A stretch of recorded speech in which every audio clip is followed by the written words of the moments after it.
दुचाकीवरून जात होता तरुण, अचानक अंगात झाले स्फोट आणि जागेवरच जळाला। दुचाकीवरून जात असलेला तो तरुण अगदी नेहमीसारखाच दिसत होता। नांदेड शहराच्या वेशीवरून वाजेगावच्या पुलावरून तो शांतपणे पुढे सरकत होता। सकाळची वेळ होती, वातावरण प्रसन्न होतं आणि लोक आपल्या कामाला निघाले होते। कुणालाही कल्पना नव्हती की पुढच्या काही क्षणात इथे असा प्रकार घडणार आहे जो संपूर्ण परिसराला हादरवून टाकेल। रस्त्यावर नेहमीसारखीच वर्दळ होती। काही लोक पायी जात होते, काही दुचाकींवरून तर काही जण गाड्यांमधून।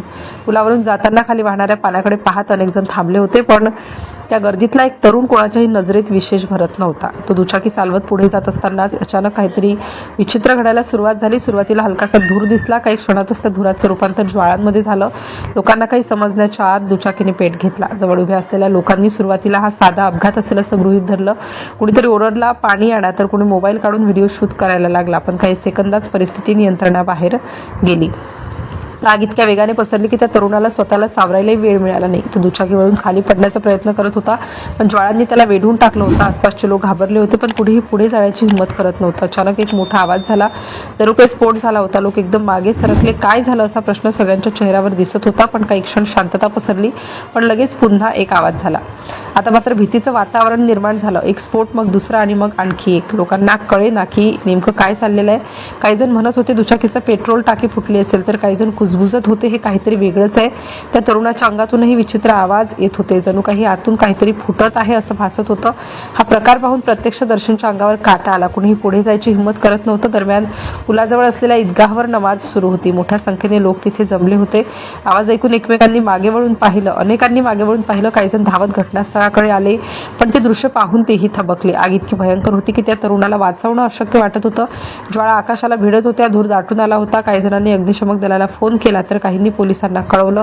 काही मिनिटातच पोलीस घटनास्थळी पोहोचले। त्यांनी गर्दी मागे हटवायला सुरुवात केली। कोणीही जवळ जाऊ नका असा इशारा दिला, पण लोकांच्या मनात भीतीसोबतच कुतूहलही होतं। दरम्यान त्या तरुणाला कसंबसं बाहेर काढण्यात आलं। तो पूर्णपणे भाजलेला होता। त्याची अवस्था पाहून अनेकांनी डोळे झाकले। लगेचच त्याला शासकीय रुग्णालयात हलवण्यात आलं। पोलिसांनी परिसर बंद केला। दुचाकी पूर्णपणे जळून खाक झाली होती। पण सगळ्यात मोठा प्रश्न होता, हे स्फोट नेमके कशाचे होते? साध्या आगीत असे आवाज का येत होते? घटनास्थळी फॉरेन्सिक पथकाला बोलावण्यात आलं। त्यांनी बाहेरकाईंनी तपास सुरू केला, आजबाजूचे पुरावे गोळा केले। दरम्यान परिसरात विविध चर्चा सुरू झाल्या।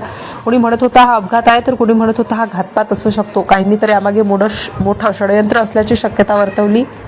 पोलिसांनी जवळच्या सीसीटीव्ही फुटेजची तपासणी सुरू केली। त्या तरुणाने पुलावर येण्यापूर्वी काय केलं, तो कुठून आला याचा शोध घेतला जात होता, पण अजूनही त्याची ओळख पटलेली नव्हती। रुग्णालयातूनही चिंताजनक माहिती समोर येत होती। डॉक्टरांनी सांगितलं की तो 90% भाजला आहे आणि त्याची प्रकृती अत्यंत गंभीर आहे। तो शुद्धीवर येईल की नाही याबाबतही अनिश्चितता होती। दरम्यान स्फोटांच्या आवाजामुळे लोकांच्या मनात भीतीचं सावट पसरलं होतं।